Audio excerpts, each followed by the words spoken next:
So hello everyone, my name is Akshat and continuing with G Vishwanathan's challenge question number 62, some root to left numbers.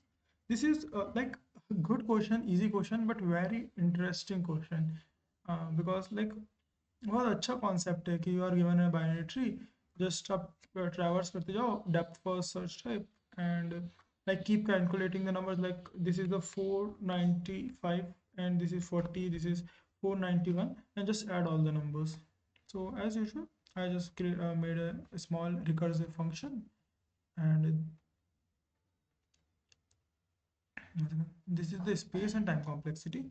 Time complexity is good and space complexity is as usual very bad, and I already tell you the reason why this space complexity is getting bad because thing is in Java particularly recursive stack is created, and that recursive stack along with two functions and a space for node itself makes space complexity generally very bad in such questions. So that's fine completely. So thank you for watching the videos and I will post more videos.